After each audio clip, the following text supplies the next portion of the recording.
Welcome back. If you've just joined us, our guest today is award-winning children's author Benji Bennett, who first wrote a bedtime story to remember his 4-year-old son Adam, who had passed away.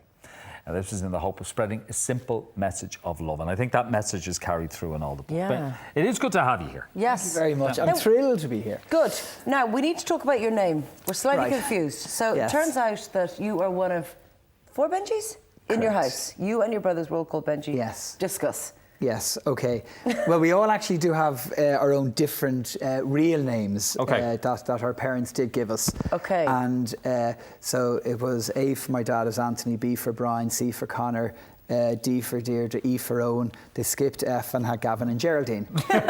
So that's a long going. There's some good F names. Yes, Francis and so on. Yeah, So, yeah, I don't know where it came from, but my brother Connor in St. Bridget's School just got the name Benji, and we think, well, I've often asked this, and he kind of goes, I think it's from Benji from the Reardons. Yes.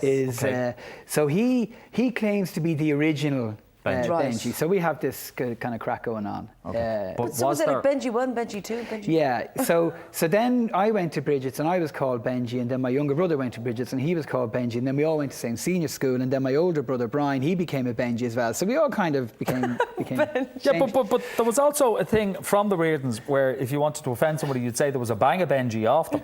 Oh, really? Yeah. Okay. Yeah, Right, and I didn't know that. Yes, this is true.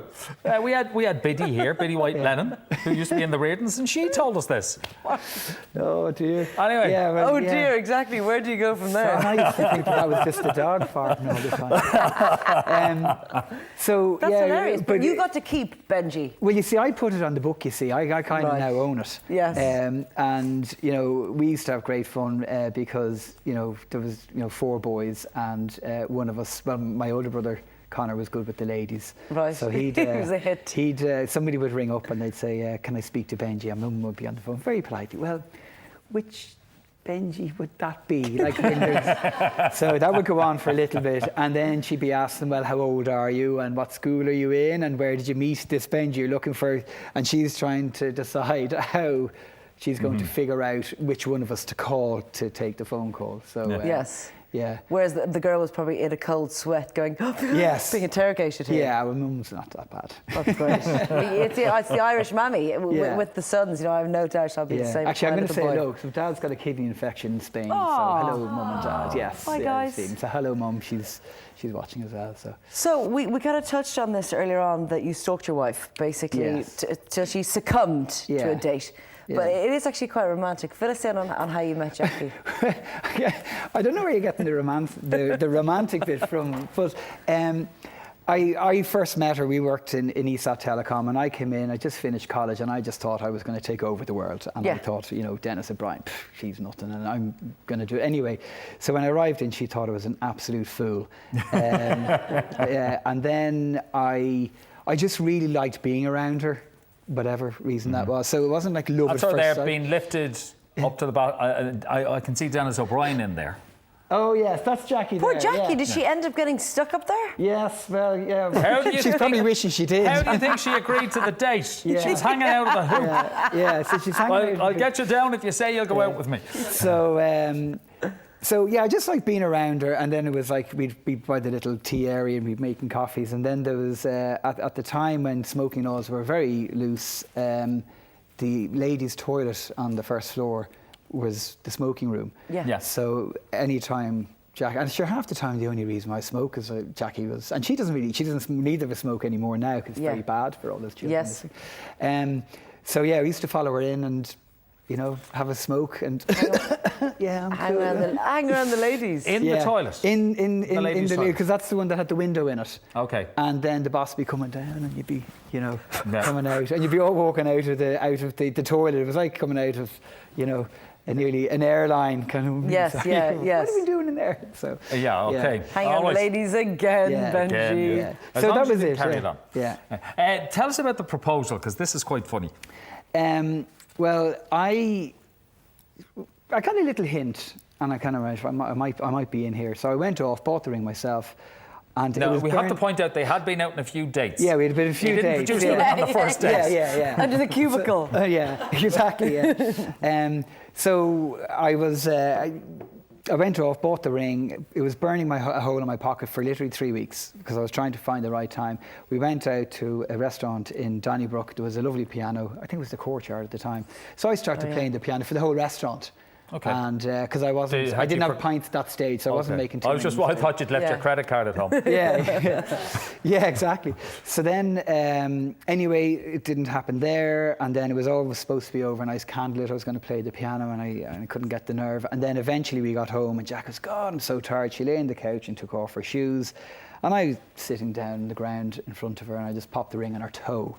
And I said, and she said, "What's that?" Because she had a few drinks, and she was, "Oh." And I said, "Get off my toe." It's a ring. Will you marry me? And and that was it. It was probably one of the best decisions I've ever made. Oh, as much so as nice. we'll have our little, ding dongs every now and then. Yes. But she's your soulmate.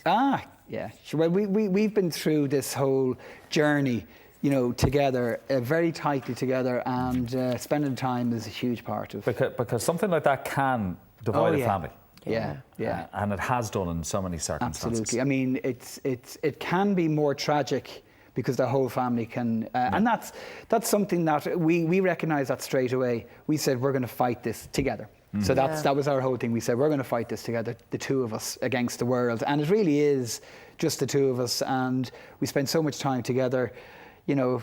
Sometimes it's not a great thing when the office is upstairs. Yes. And I'm in the middle. You self-publish, don't you? What does that mean exactly? Okay, well, actually, I'm glad you've asked that because I was asking this question myself. Like, how do you publish a book? Yeah. And I'm ringing, like, what do you do to publish a book? Where'd you begin? But what I realised is publishing is kind of just about three things. It's about financing, it's about marketing, and it's about distribution. That's what it's all about. Yeah.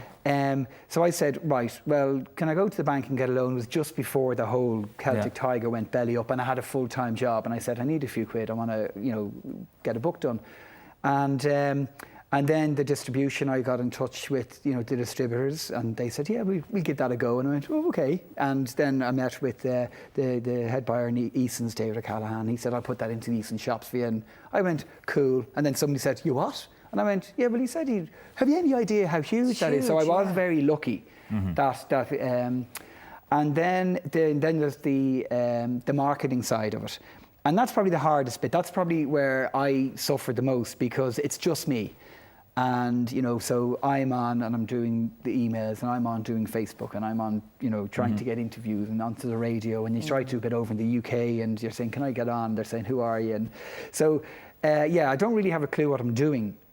But if I did, so I'm kind of, it's all about the message, and we do a lot of shows. Like we're at the RDS this weekend at the Ideal Homes and the Knitting and Stitching, and I'm over in the UK as well at these big events where people are there, and I'm telling them all about. I never mention Adam in it. I just tell them these are really nice books, and people talk about them and they like them. And they are really, really nice books. Yes. Adam's latest adventure sees him Rainbow.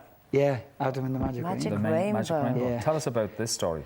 Well, a lot of the other ones, there's always kind of a big message in them and lots of education content. And this one, I kind of let myself loose more. Harry's 13, but Robbie and Molly, over the last 2 years, they're just, dressing up and they're really giddy and they're messing and they've great imaginations, the pair of them. So there's a lot more of them in this one. That's nice. And so the Wicked Witch has come to Fairyland and stolen the hugs and kisses. So there's no more hugs and kisses for any child in the whole wide world. Okay. So Fluff flies up and he goes, Adam, I need your help. So they fly over this magic rainbow into Fairyland and they find the Wicked Witch and they realise she's not actually that wicked at all. She just never got any hugs and kisses when she was a baby. Oh, right. Nice message. Yeah, and then she was a bit too shy when she was in school, and so she kind of became this person. She robbed the hugs and kisses from the fairies because she wants them. Yes. So then Adam and the gang go over and they give her loads of hugs and kisses and save the day, and everybody's happy, and then they fly back home into their beds. Oh, that's and lovely. then at the end of it, when you're reading, there's a lovely expression of love for the child at the end of all of the books. So there is in that one. So that's. So we have the little cuddle, get the little commission. A lovely, lovely story. Yes, looking forward to reading it to my two who love you. Now, Benji, everybody, has not come empty-handed. He has very kind of given us 5 gift sets of Adam's amazing adventures, which contains 4 stories, including the very first book, Before You Sleep, and his latest book that we've just discussed, Adam and the Magic Rainbow. But that's not all. Each winner will also have the books signed and personalised. So just go to our Facebook page for details on how to enter right now. OK, we're going to take a very quick break, but still to come, we'll be hitting the kitchen to learn how to make a tasty salmon and smoked haddock risotto with Derry Clark. And it's all for under a tenner. We'll see you in a few minutes.